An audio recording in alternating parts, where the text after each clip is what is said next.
Welcome, everyone, to the September 16th, 2021 Mare Cognitum virtual chapter meeting of the Moon Society. Let's jump right into this. So here's our agenda. It's going to be some news, going to talk about some volunteer opportunities. Nicolas Nelson's going to do a presentation for us, and we're going to discuss it. News. Inara Tabir is now the official membership coordinator for the society. She has officially been onboarded and has the role. So if you have any questions regarding your membership, you can contact her and not me. As the new treasurer, I have started a revenue team. It's invitation only, so contact me if you're interested in working on increasing our income. The working is bolded and underlined and italicized. It's not just going to be a discussion group. We're gonna focus on ways that we can make the society money, but we're not going to include anything that deals with membership, because that's going to be over in Inara's turf. That's membership. But we're going to talk about, like, Lunar Development Conference. How can we monetize that? We're going to need sponsors, stuff like that. We've got books that we are not marketing. Let's get some money out of those. We have an online store that sees almost no activity. Let's figure out how to do that. So the revenue team is going to work on all the stuff that has been ignored that we currently own or can own that doesn't include anything involving getting or retaining members. That's membership. If you aren't interested in actually doing any work, but you have ideas, get on Slack, post it in the Commons channel. That's fine. But let me know if you actually want to roll up your sleeves and actually start earning the society some money, because honestly, waiting around for volunteers is a losing game, and I think we need to make a lot of money so we can hire people to do stuff. All right, so let's just talk about, here's some leadership and volunteer organizations. I just wanted to highlight a couple. Event calendar coordinators. So this is something we've talked about, nobody's ever done, but there's a lot going on in space and with the moon. And we thought it would be really nice if somebody in the Moon Society actually would collate it and put it on a calendar so all the members would know what's going on instead of having to hunt all over a dozen different sources. Like I said, we've never had one, but we think it's a good idea. So if anybody would find that interesting, contact me or Inara, and we'll get you set up. Try to figure that out. And then on the other side, the IT team. James Burke runs our IT team, and he does a great job, but he's a one-man show, and this should not be a one-man show. So we'd really like to get a couple people that would like to volunteer to help him. So if you are interested in, keeping the website operational, or a number of our Lunarpedia, another of our assets, enhancing them, all that stuff. Again, let me or Inara know. We'll get you in touch with Burke, and we can go from there. But we would like to take some of the duties off of his plate, and he can do more overseeing and less tactical stuff. Okay, so tonight's presentation, Aerospace Venture Capital Needs Science Fiction Authors, presented by Nick Nelson. Take it away, Nick.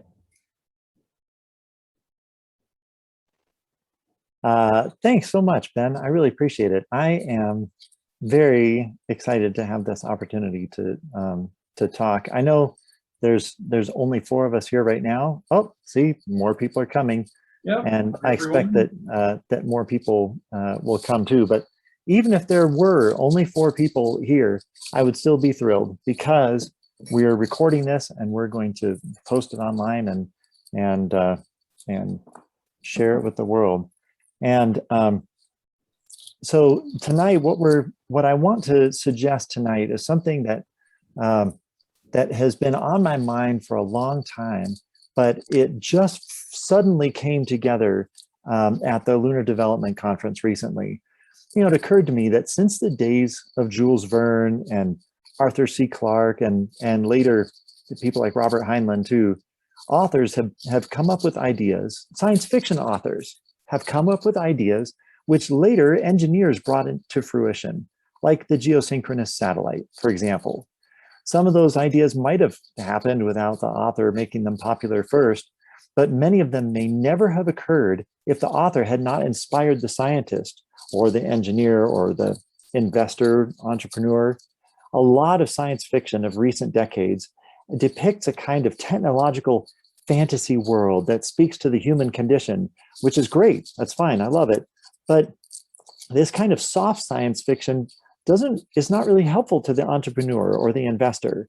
But there is a branch of science fiction that speaks volumes of practicality and promise to investors and entrepreneurs and venture capitalists as they're looking at the developments, the things that are happening right now in the space business world. And that's hard science fiction.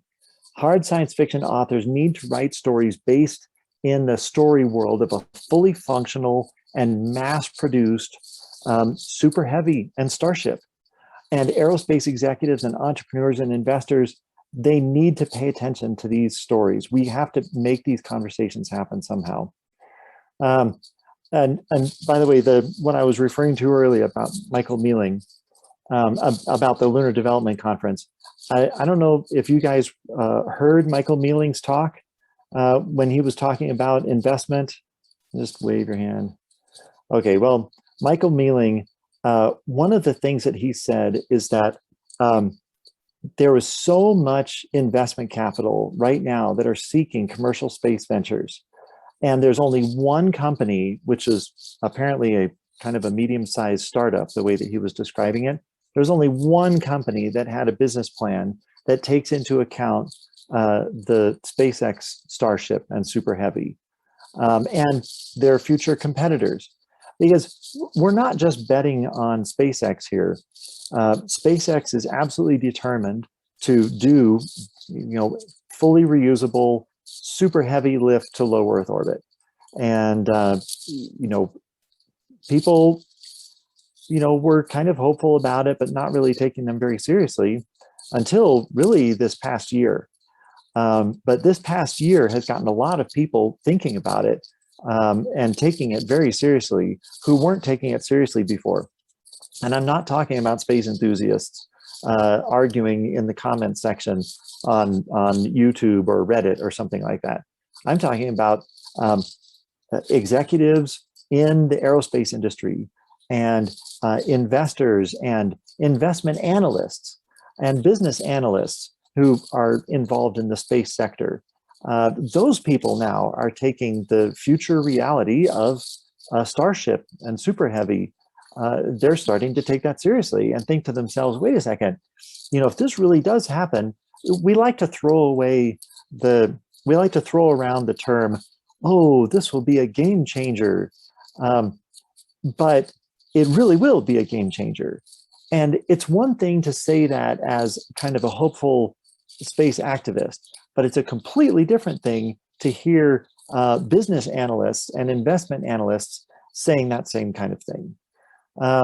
And it's shocking that as serious a possibility as this has become, there's so little imagination. There's so few ideas that are strong enough to actually make into a business plan right now. And the investors are looking for these ideas. And I think that, obviously everybody here in this meeting can, and I think should, speak up and contribute those ideas and, learn about how to write a business plan and draft a couple of them and, send them to Michael Mealing and ask him who you should forward them to. Or ask him to give his feedback on them and tell you, how you might be able to improve it or whatever.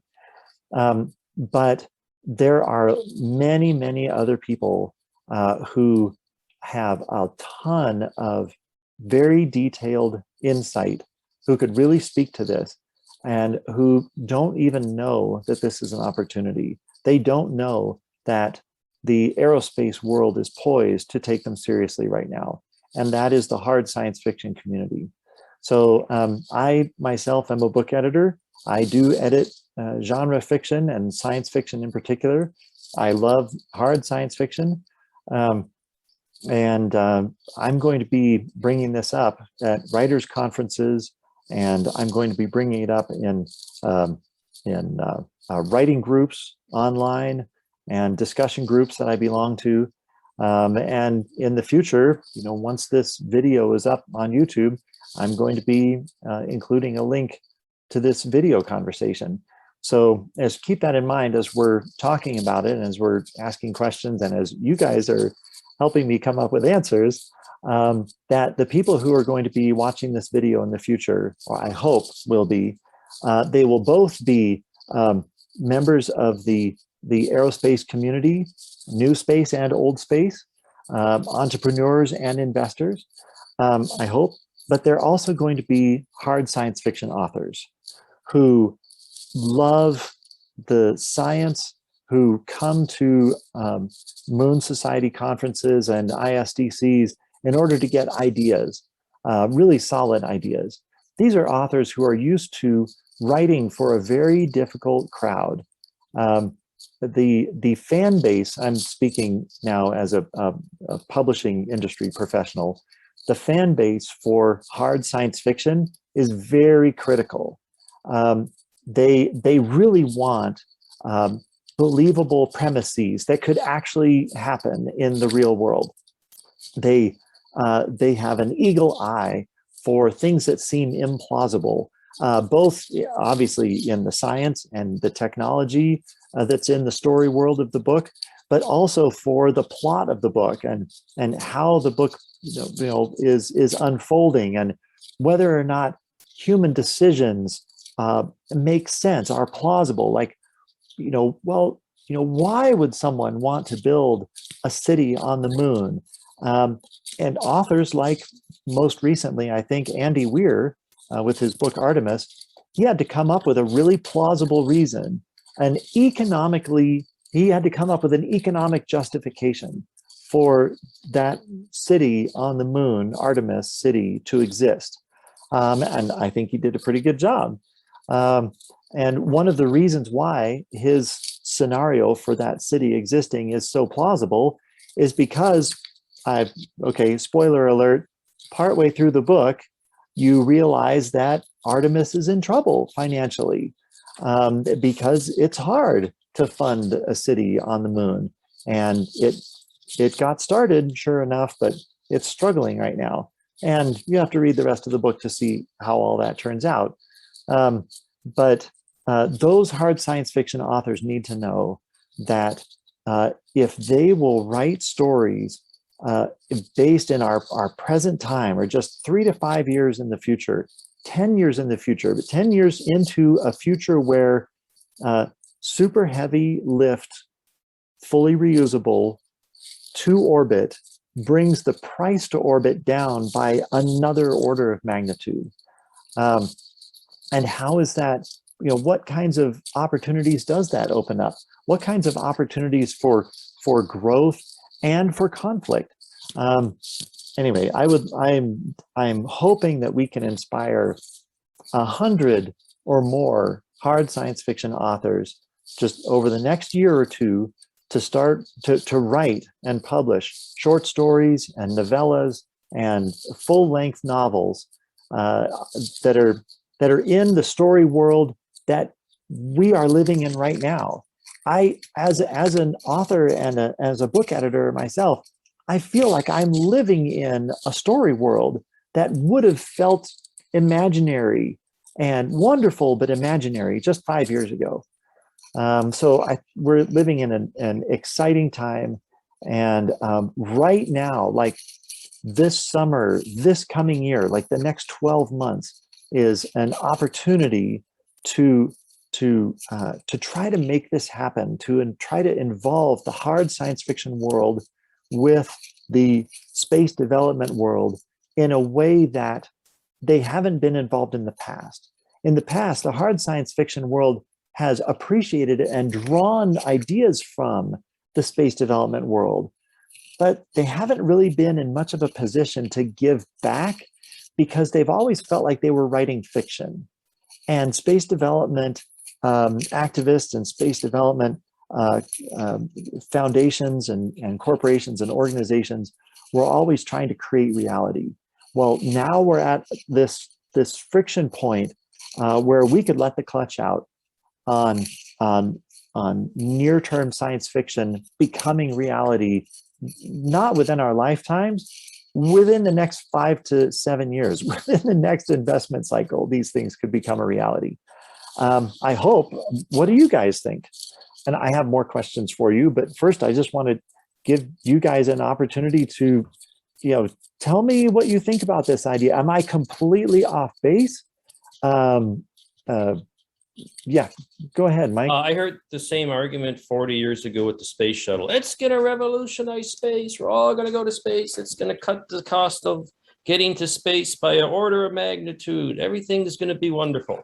Yeah. And it might, but I heard the same promises 40 years ago. So I'm going to wait and see, I'm not as optimistic, but this 40 years ago. So, but I've heard the same thing and I'm a little jaded. Sorry.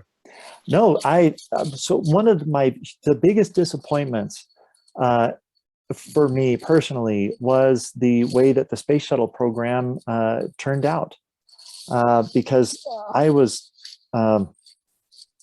so excited about the space shuttle program when it first got started.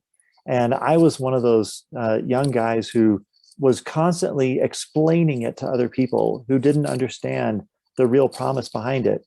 And it was embarrassing as the years went by, and all these things that I had been telling people that, like, this is the point of the space shuttle program, they kept not happening. The space shuttle was never really reusable the way that it was meant to be reusable. It was never a robust launch space system. It was supposed to be able to launch, with a thunderstorm rolling in. It was supposed to be able to launch once a month.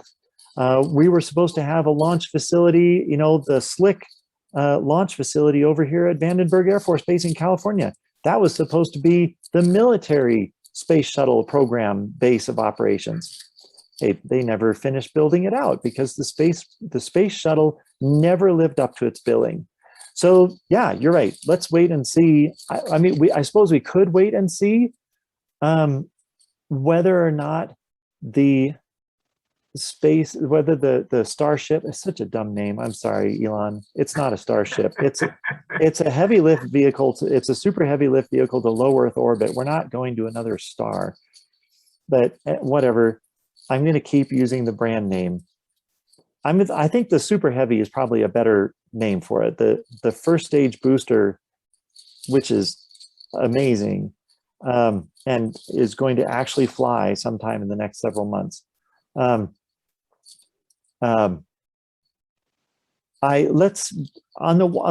of me is going to wait and see. I don't want to get super excited about it until they actually do some, I'm expecting the first launch to appear in the news as a horrible disaster, and that's fine because they're going to get a lot of flight data from it. But I want to see the second launch and the third launch. I want to see the fourth and fifth launch happen. And if they never happen, then yeah, the jaded me kicks in. But even if those never happen, those science fiction stories will still sell. And even if those never happen, those science fiction stories will still inspire investment and clearer thinking in detail. Okay, I'm gonna risk spreading our conversation out a little bit here. Another disappointment of mine more recently is with Blue Origin, because I'm so excited about Blue Origin when it first got started. And I'm still excited in a more cautious way about Blue Origin long term. But if the way that Jeff Bezos described Blue Origin 10 years ago, if we took that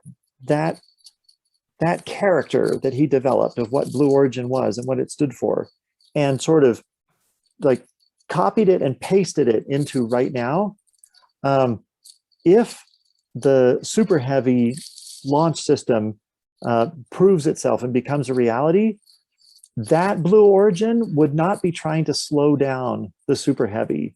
That Blue Origin would be thrilled that another company was going to make it so much cheaper for that Blue Origin to be able to get its heavy equipment up into low Earth orbit and start actually building the cislunar architecture, the cislunar infrastructure that they'd been talking about 10 years ago and got me all excited about.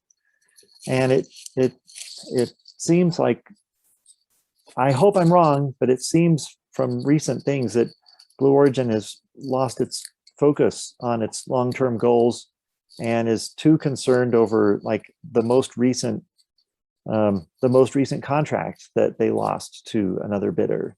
And I don't understand why Blue Origin is not the civilian anchor tenant for the Super Heavy launch system. Like, why would you not be? If there's any possibility of making this real, wouldn't Blue Origin be the civilian company, the commercial space company that would stand to win the most if this launch system actually becomes fully operational and even achieves half of its goals of launch of lowering cost to low Earth orbit, even if it just achieves half of what they're bragging about right now. Anyway, sorry. Ben, you need to know, you can like interrupt me at any point and let other people talk. What you're saying is good. I'm not going to interrupt you. Okay. Going back to the Super Heavy or Starship, which I agree is an asinine name. Can we call it Super Heavy? That's what I would call it. But anyway, I had two thoughts. One, I have heard from a lot of people that there is an absolute dearth of payloads for the Super Heavy. And that is going to impact SpaceX's bottom line. They're going to create a solution for a problem that doesn't exist.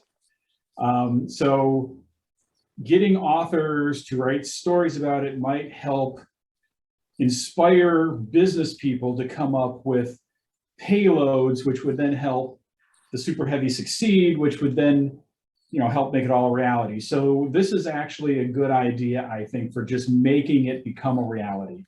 Because if the Super Heavy fails, we may not see anything like that for a while. Now, I'm not a huge fanboy of SpaceX, but I still want to see them succeed. So I think it's a good idea from that lens. And I think the Moon Society could be a very key player in this idea, because there are good writers, but there are very good scientifically savvy writers. So maybe the Moon Society could be the nexus point connecting good writers with good tech people. And we can have tech people supply the science and the writers supply the skill and the stories. And we end up with something really good. Because I think it's very daunting for writers to say, hey, you need to know a lot about this particular science. Most of them will be like, I'm a writer, I'm not a scientist, or I'm not a tech or anything. So maybe the Moon Society could be a hub for that, linking up writers that want to write this stuff but don't know about the science with people that know the science but don't care about writing. Mm-hmm. Yeah, absolutely. Are you familiar with a book called Saturn Run? No. It was published just recently. It's written by an author named John Sanford, who usually does crime fiction.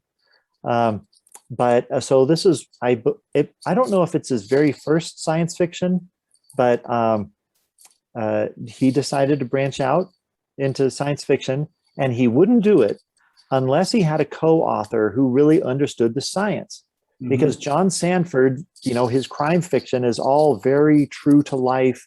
It's, he does a lot of research when he writes his books to make sure that, if a detective or something like that were to read one of his books and read some of the police procedures in there, the police officer or the detective would say, oh yeah, that's exactly right. So John Sanford had the same concern when he wanted to write this science fiction story.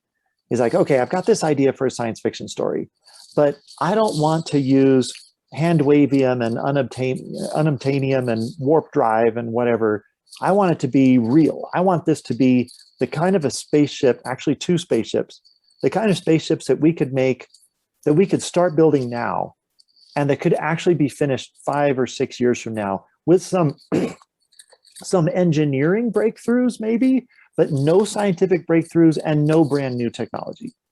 And so he partnered with a co-author named Stein, who, like us, is a complete space nerd, and who if you read that book Saturn Run, it's a race. I mean, I don't want to give away too much of the plot because it's a great story, but as far as the science fiction goes, things happen, and then there's a race to Saturn. Whoever can get into Saturn orbit first, there's a certain orbit in Saturn where one of the close-in moons orbits. So you've got to rendezvous with that moon as quickly as possible. And the Western world, led by the United States, is building one ship, and China and Russia and a couple of their allies are building another ship. And so it's a race to see who can, and the ships are very different. The designs of the ships are different. And one of the ships gets a huge head start, and the other ship just accelerates, much more slowly, but continuously the entire time, and beats the first ship there. But design differences, you got to live with the design of your ship for the entire duration of the mission. It's not just the sprint, Anyway, it's a great book, and all the science and the technology and everything is like Stein actually did the math to make sure that that the Hohmann transfer orbits that he plots out and everything are actual Hohmann transfer orbits. Like everything in that book would work if we had a reason to build it. Maybe you could share a link to that book if it's available on Amazon or something. Sure. Well, you guys keep talking and I'll look it up if it's available on Amazon. My friend, it's available everywhere. Excellent books are sold. Well, one or two thoughts. I kind of share Mike's skepticism about Super Heavy, but I'd be very happy to be proven wrong. So I like to say I share your hopes, Nick. It would be interesting to think of like a science fiction novel set maybe 10 years in the future that's based on the premise that Super Heavy is at least mostly a success and Artemis is mostly a success.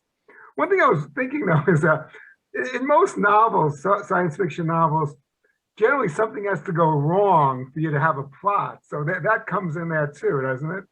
Yeah. Yes, it does. And by the way, that is one of the things that is desperately needed right now. When a person or a company comes up with a business plan, and I learned all this from Michael Mealing. Okay, so Michael, if you're watching this and I'm wrong, correct me in the comments. Okay, it's not just here's an idea, here's why it's going to be profitable in 5 to 7 years. Here's all the things that go into it. Here are the risks for getting it started. They also need to know, like understanding risk, and the word in the insurance industry is characterizing the risk. And like any kind of cislunar space effort is going to face risks, with the harder radiation environment, possibly the Van Allen belt, and micrometeorites, and what happens when there's some kind of solar weather that could be really damaging.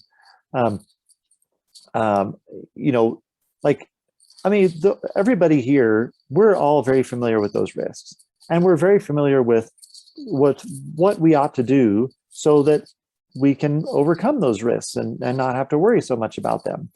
But characterizing the risks is figuring out, okay, we're not talking generalities here, but for this particular space vessel, for this particular thing, whether it's manned or unmanned, the way that this is built, if this spends significant time in the Van Allen belts, how how is this, all the different subsystems in this particular craft going to respond to very high electrical ionization?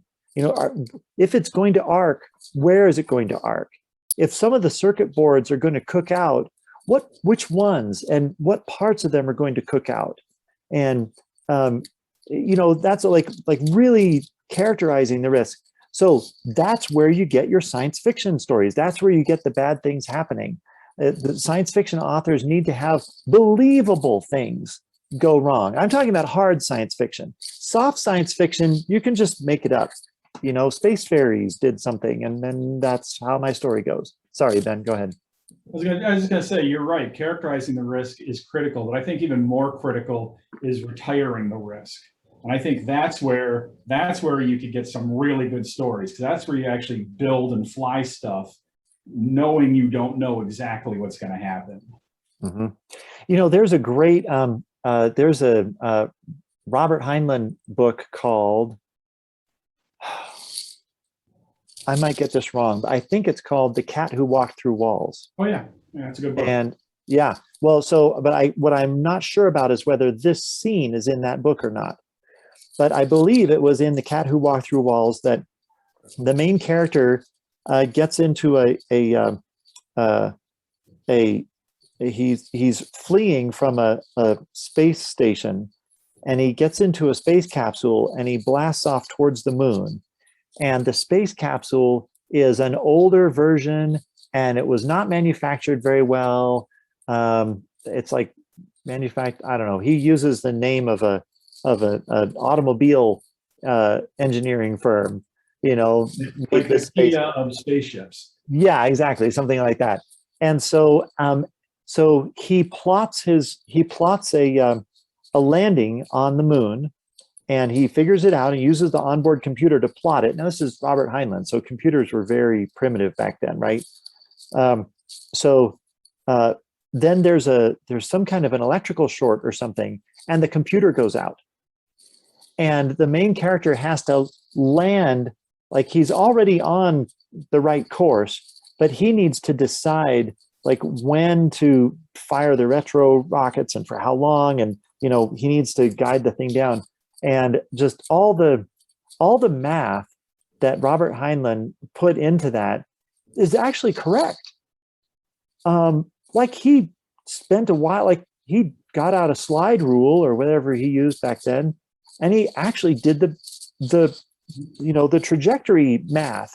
And it's a little hard to read that scene because I think he spent so much work making it believable. He wanted to make sure that all the math got into the scene somehow. So it's a little clunky.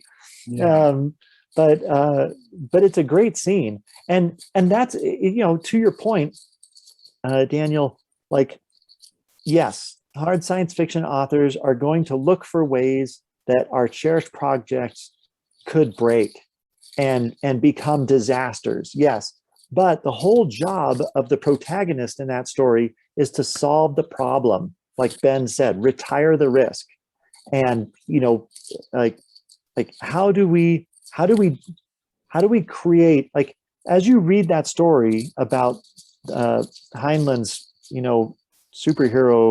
science superhero main character, manually piloting this thing down to a more or less safe crash landing on the moon, one of the things that occurs to you on purpose, I think, is all the ways that craft should have been different so that it wouldn't have had that problem. And I think the main character even thinks to himself, oh man, if only they had included this or that, I wouldn't be having this problem. And so you can go ahead and have your convenient disaster that moves the story along while still letting the reader know this is actually not necessary. If you're not a fugitive of justice, escaping from a space station in whatever capsule you happen to stumble into, it doesn't have to go like this for you. It doesn't have to be this risky. I hope that makes sense. Well, no, I mean, and I think that's something that, like I said, the Moon Society could help authors with. Like, if they have a good idea, we could help not only with the science, but then the well, here's what we don't know about it, or here's what we know but can't anticipate. And so, you can figure out all these fault points along it, and then they can pick whichever one would make a better story.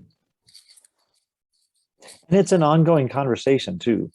Right. Like the science fiction author, I can tell you because I work with them, the author will say, well, what if this were to happen? I mean, this happens all the time when not science fiction, but any author is interviewing a topical expert because they want whatever book they're writing to make sense.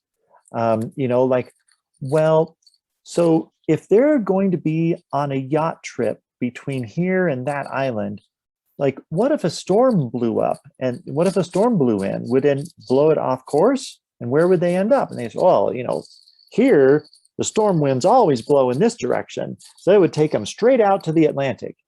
And then the author's like, oh, drat, I need them to wind up on an island. Okay, so how can I get them to somehow be shipwrecked on an island, but like that's not this island, but a different island? And and then the sailor who knows the area can say, oh, you don't want a storm, you want a calm. And then the underlying current is going to carry them in this other direction, and they're going to founder on this coral atoll over here. You know what I'm saying? So it'll be a conversation between the author and you. Right. And authors, even hard science fiction authors, will sometimes take liberties. I mean, even like, well, we have to, yes. Like even Andy Weir, and in The Martian, he admits that his scenario for what goes wrong at the beginning isn't realistic, really, but he needed something to set it off. Which implies that Mars, in the way that he was painting that mission, it was way too safe. And and readers who are paying attention to detail notice that. I say, oh, so actually, as you characterize the risks in the mission architecture that team was using, like, you actually can't find a way for a disaster to happen. Like, you have to make something up that would not actually happen on Mars. Oh, interesting. So hopefully we'll have the same things, in the stories that we are helping to coach. Oh, I'm catching up on the comments now.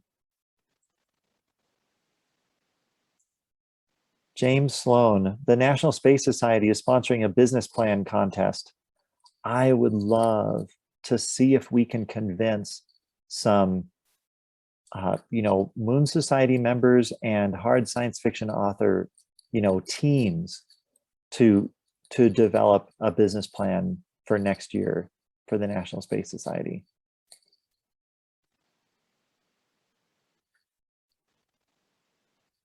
Yeah, I didn't know that about Clark not inventing the space elevator. I thought Clark was the one who came up with the idea. Interesting. So many people will argue that Arthur C. Clarke came up with the idea. James, do you happen to know like a source that I can point people to say, actually, it wasn't Arthur C. Clarke. It was this, like, is there a biography about Clarke or something that has that information in it? Can I pop into this one? Yeah. Hi, I'm Michael Lane. My company is Liftport, and we were the first space elevator company. So I was the second guy on the NASA Institute for Advanced Concepts research team 20 years ago. If I was in my office, you can see I'm in my car. Ben has seen just a ton of artifacts in the background. I've got robots, I've got string, I've got nanotech, blah, blah, blah. So I do happen to know a little bit about this topic. By the way, I was being quiet and respectful, but I've really enjoyed your comments about fiction. It's one of the reasons why I'm here in the first place. So somebody in the chat mentions Jerome Pearson. So Pearson is a independent inventor in the English language. There were two other folks back in Russia around the time of the construction of the Eiffel Tower, and that's actually the epiphany moment. The father of the rocket equation, Konstantin Tsiolkovsky, actually figured out the math of a Earth elevator on a blackboard, on a chalkboard, in a 2-room schoolhouse in frozen Russia. So hats off to that guy, right? Trying to figure out the math of this on the chalkboard would be pretty rough. So Tsiolkovsky came up with it. Another guy in Russia in the, oh gosh, I've got my timeline wrong a little bit, about in the late 50s, early 60s, I think. Artsutinov came up with some enhancements, but all of that was written in Russian, and Jerome Pearson never had any access to that. And so as an American, he is credited as a co-inventor, but many, many, many, many years later. From 1895 is kind of the theoretical point to Jerome Pearson. I think his was in 1974, but I might have my date wrong on that. Pearson didn't get any traction on it for a long time. And fast forward to the late, to 2004, 2007 time period, Pearson verifiably invented a lunar elevator, and that's the model that our team works off of.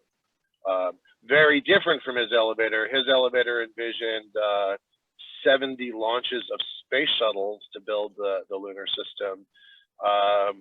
We've got it down to a single Falcon or a single Heavy, but a single Falcon Heavy launch, right? Yeah, no, we could build it off of a Falcon 9. We actually have some. Yeah, it's actually pretty remarkable. It's real world technology that's available right now. Yeah, so yeah, sorry, I didn't mean to like pop in as a Mr. Know-it-all, but on this particular topic, I kind of do. So. Oh, that's great. Turn off my video here, but turn it back over to you. Well, feel free to chime in again, over and over every time with your mic. This is exactly the kind of feedback we need. Yeah. I was going to say, Arthur C. Clarke was the father of the geosynchronous satellite idea. Space elevator, I don't think he ever claimed to be the father of that. Though he did write an excellent novel about that, The Fountains of Paradise, I think in the 1970s. If anybody's ever read that one, it's a very good book. Yeah. I read it as a kid and I thought, this will never happen. And then to find myself on that project later on, I find pretty darn ironic. I remember reading it when I was 17 and I'm like, he can do better than this. Like his science fiction is better than this. This is just flawed in a lot of ways. I found it a very unsatisfying book the first time I read it.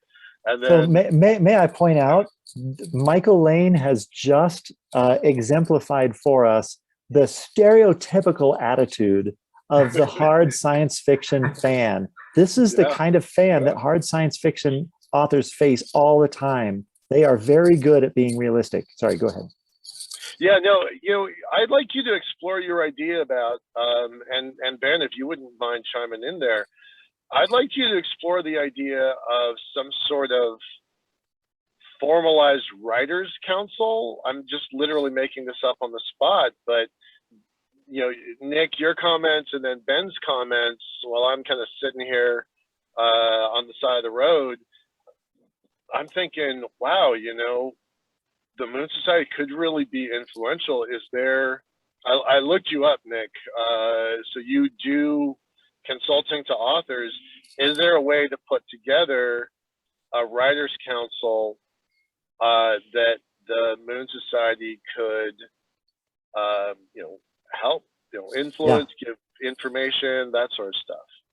Sure. All it needs is enthusiasm and support from the right places. The first place I would go, I think, is to the Science Fiction Writers of America, SFWA. They're the largest, most powerful writers organization and best organized, as far as I know. I would invite, I mean, here I am dropping his name like I know him. I don't, but I would invite Stein to be, one of the people most involved in that, at the very least as a mentor, because he did such a great job with John Sanford, who doesn't really know very much about science. Well, so I mean, he does. John Sanford knows enough about space science to know that he needed someone like Stein so that he could get it right, which is saying something. But Stein, having worked with John Sanford, has on a novel like Saturn Run, he's got the kind of experience that he can immediately start transferring, talking about, if he wants to. I don't know. I'm finding it hard to get in touch with Stein, but maybe I'm just not doing it right. Well, he may be too big of a gun for us at this moment. I mean, No, for the science like fiction, that right? big. Yeah. No, I'm yeah. thinking that there's several things we could do with this. We could create an official Moon Society team, cabal, whatever you want to call it. We'll figure out the name. But where the Moon Society provides the framework for linking up and facilitating communications between authors and science geeks. And it doesn't have to be PhDs or anything. I mean, a lot of us know a lot about space, and we don't necessarily have the documentation to prove it, but we can still point people in the right direction and help them come up with good ideas. And so maybe we start with a smaller, vision. And like, instead of trying to go for established authors, maybe we start, an inspiring author, round table, get the people that are interested, but they don't have the name recognition and want to write stories, but don't necessarily know how to do, what to write them about, with the people that know some of the science and can help them craft it, and have it work together as kind of like a meetup, virtually or something, where we can, or a hackathon. Those are currently very popular. Yeah. But maybe start smaller and try to go for the people that are starting out and get some traction and some wins. Back in the day, the Moon Society published a magazine called Moonbeams, I believe. And it had a whole bunch of short stories. It was all fiction. It's on the website somewhere. It's under publications. It only lasted for a couple of years, but that is definitely something that could be restarted if we could find somebody who wants to edit it. But we could get these new authors to write their stories with our help, and then we could publish it in our own virtual magazine. Yeah. Yes. So the SFWA, one of the helpful things that they do for the science fiction community is they have guidelines. They have guidelines for science fiction magazines and science fiction podcasts for how much you ought to pay your authors per word, a minimum amount, and how much you ought to pay editors who do certain kinds of work and stuff like that. But it's really paying authors that is the key thing. And if you meet that criteria, then the SFWA will recognize you as a professional publication. And Yeah. it's not okay. Well, I mean, it's not complicated, but it can be difficult. But if we were to do, the thing is that there are no requirements for how often. Well, I need to look at the requirements again. I don't think there are any requirements for how often you need to publish. So if we could make it an annual contest and have a print edition where we pay the authors whose stories were good enough to make it into the print edition, and then have a website where, all the runners up, anyone who's good enough that we're not embarrassed because we're, publishing their story, everybody else gets to be on the website you know, and we won't pay them, but we'll recognize them. Like, yay, you guys are great. Well, you know, here you are on the website. Okay, here's the wrench in all of that. We have nobody to do any of this. Yes. And we have no money to pay people to do any of this. Yes. So this is the thing that happens with Moon Society all the time. We have no lack of ideas. We have files of great ideas. So this is a good idea. It should be done. We have nobody who will commit to doing this, and we have no budget for it. So I have some current commitments that I can't add anything to right now, but this time next year, I think I would be able to lead something like this for the Moon Society. Okay. We can start building the foundation for it now with what little resources we have. And we can project out what we're going to need when we can actually get somebody to actually dedicate some time to this. Mm-hmm. And meanwhile, I can start talking to authors. I mean, I've been, I wanted to talk to you guys first. Here's the problem with talking to authors. We have nothing to offer at the moment. So if you talk to them and get them excited and then they see there's nothing here for them. No, and I mean, talking to authors, I'm putting the shoe on the other foot. I'm saying, hey, authors, there are people at the Moon Society who would be willing, who will answer the phone. Like if you call them or, text them, email them first, let them know, and they will be willing to answer your questions and help you out with your story, be a story consultant. Yeah, go ahead. Sorry. Yeah, that function doesn't exist. That's what I'm saying. We have to build the Moon Society component first. We have to get the people that are actually going to be willing to help authors in place first before we go to authors. Because if we don't do that, they're going to look at us and say, they're not ready. They don't have what I need. And then they're going to ignore us or maybe get pissed at us. And it's like many of the other things that we want to do. I think we need to get our own house in order first before we start trying to bring people in, with that. If we had somebody who was going to wrangle the cats at the Moon Society, get the list of the people that are willing to consult with authors, because it's not an insignificant amount of time. You're saying I'm an expert in these things, or at least I am knowledgeable in these topics, and I'm willing to spend time with authors. That's could be hours worth of video conferencing before an author is up to speed enough, and then follow up if they want to. So it's not an insignificant commitment on Moon Society members or experts' side. That's true. And on the other side, though, authors will be doing a lot of their due diligence. And I want them to know that, come to a Moon Society conference, join the Moon Society, come to some of these Mare Cognitum, meetings, get to know some people. That's great. Like for $35, you get a year's worth of access to Moon Society members on our Slack channel. And you can throw out questions there. Maybe no one will answer you, but maybe they will. So authors are going to be doing their due diligence for their stories anyway, whether or not we're prepared to help them. So I can put the idea out there that this is another avenue that you can consider when you are doing your due diligence. We're not organized, but at least we're out here, and here's how to find us. Oh yeah, that'd be great. Definitely tell them Moon Society is a good resource. Join it, talk with people, learn some stuff. But I'd be hesitant to tell them that we are helping authors. No, that's true. No, I get it. Yeah.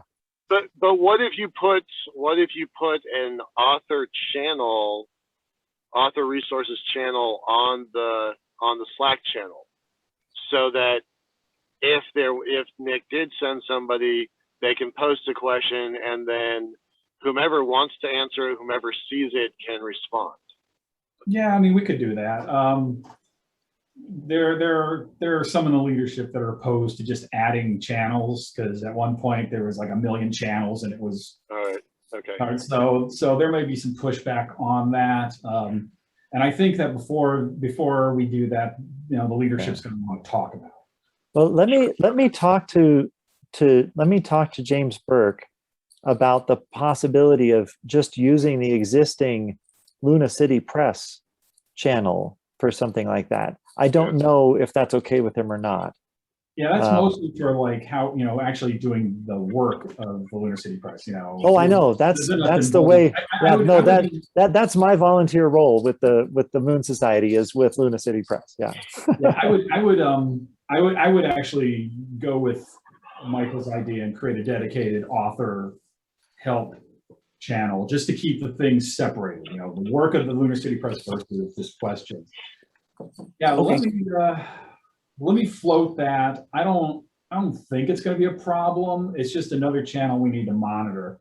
They could always just come in and just ask it in Commons or, the Moon channel also. And those get monitored, and, it's one less channel that we have to deal with. Until if we get this operational and we actually have a format and a structure and everything, then we'll definitely put in a specialized channel that the volunteers on our side will commit to actually monitoring, as opposed to just whoever happens to be on Slack answering.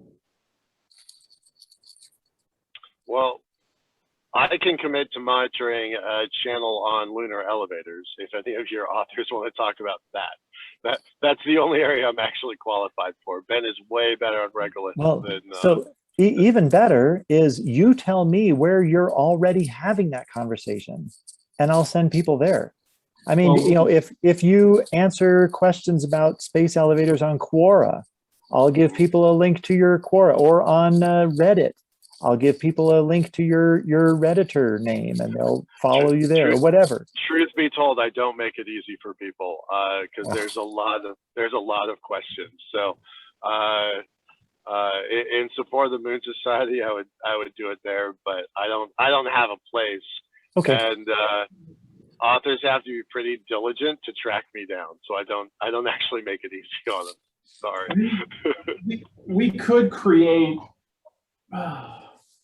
This may be getting ahead of ourselves, but we could create, a list of people who are like, I'm willing to talk to authors, and these are the topics that I'm comfortable talking about. And then if an author comes and says, I need somebody to talk to me about lunar elevators, we're like, well, we know just the person. And then we can just see if you guys want to link up or not. That's something that would be pretty easier to establish, I think. Yeah. Just a page with names and topics. On the website, Ben, you just put a list of smart people on it, and then this is what they're able to talk about? Yeah, I would also maybe even go a step further. We used to have a board of advisors on topics, specialists on topics. It's on the webpage right now, but it's older and dirt. And so I would strip that out and rebuild our advisors. And then those could be people that, we can make a special note, willing to talk to authors. Perfect. That sounds like a great idea, because that's exactly the kind of search terms that authors are going to be using, who won't even have heard any of us talking.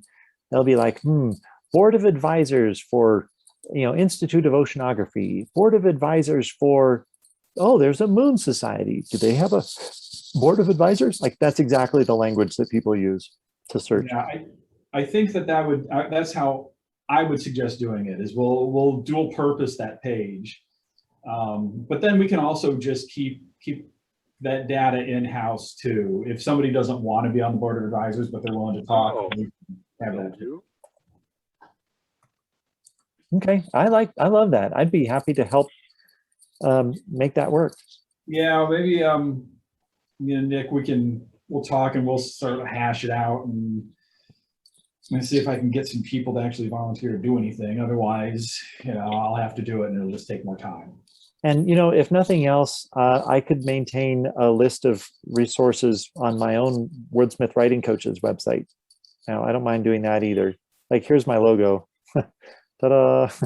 I don't mind putting. I mean, it's easy to put a page up on the website, and okay. Keep it maintained isn't that hard. Although, going back to the initial intro. That would be something that somebody volunteering for the IT team could do pretty easily too. Maintain the web page. Yeah, okay. I mean, I've written down some notes. We should definitely talk and see if we can hammer out something that's, low time commitment, no money commitment. Yeah. Thing, and then see how maybe we can monetize some of this to make society some money, so we can hire some people to create content and do other stuff, so we can do more stuff. Yeah. That sounds great. Well, thanks everybody. I really appreciate your feedback on this idea. I am encouraged. So I'm actually going to be speaking at a writers conference coming up at the end of next month here in Los Angeles. So I don't actually know how many science fiction authors are going to be there, at least 5 or 6 of them. But yeah, so I will bring up this conversation and refer them to the Moon Society and point them at the Mare Cognitum YouTube page, and we'll just see what happens. LostCon, James says, LostCon. I'm not speaking at LostCon, but if they wanted me to come and speak, I would. Sorry, did you say what day you're going to be doing that? Because I just want to know, like, it sounds like I got a hard deadline to get this up on the website. No, no deadline, no deadline. Oh, you mean the YouTube thing? So yeah. The name of the conference is Genre Law. It's produced by West Coast Writers Conferences, and it's an online conference. So it goes from Friday, I think it's October 22nd. Okay. What is Friday? It goes for 8 days. Okay. It starts on a Friday and ends on a Saturday. By then. Okay. I'm just curious. I'm looking it up right now. But it's a great writers convention. It's all kinds of genre fiction. It's not just science fiction. Well, everybody start thinking about how we could take what we talked about and monetize it so that the society can make money at it. And if you have ideas, go into Slack and put them into Commons or Moon or whatever, and we'll look for it. Awesome. Okay, and hey, if anybody wants to, if anybody, like, I know for me, sometimes at meetings like this, well, especially at meetings like this, I have maybe a couple of questions or something at first, and then I'll be thinking about it for days afterwards, and then I'll come up with a really good question. So if anyone wants to contact me later, I'm putting my email address in the chat, and feel free to contact me there, or hit me up on Slack in the Moon Society. I have a strange name there. I think I'm Leatherman on the Moon Society Slack. Oh, feel free to go in there and change it. You can do that. In fact, no, Leatherman's good. I heartily endorse anybody who wants to put their real name in there so we can know who we're talking to when we're doing business. It makes things easier, I find. I will do that. I'll get in there and see if I can change it. Anybody else have any questions or thoughts or anything? Doesn't have to be about writing. This is your chance. Get it out if it's bothering you. If not, Nick, stay on the line for a little bit. I just want to talk to you for a few minutes. And I guess we'll call it a wrap for this chapter meeting. Thanks everyone for attending. Yay. Thanks, John. Appreciate it. Really interesting conversation.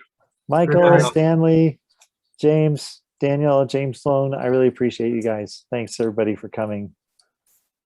Just a quick note, if it's of value, if anybody has the ability to connect to Telnet or a MUD client, L5 space chat is happening right now. Moo.asi.org would get you into the Moo, and then type in NSS and then W for West. Okay. Okay. Thanks, James.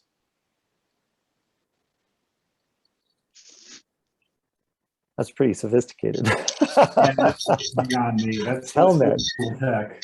Man, I remember being on Telnet when I would, the modem was putting the phone into the little suction I cup was gonna things. say, You could hear the fax warble as it was connecting.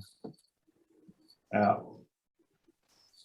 Yeah, that is one thing about this time slot is it does conflict, but Yeah. this is what we got. So Well, the space chat is just starting and it's scheduled to run for about 2 hours.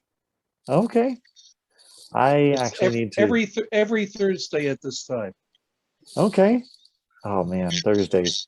Yeah. So I actually run a writers group every Thursday. So I've got about half an hour to prepare for that.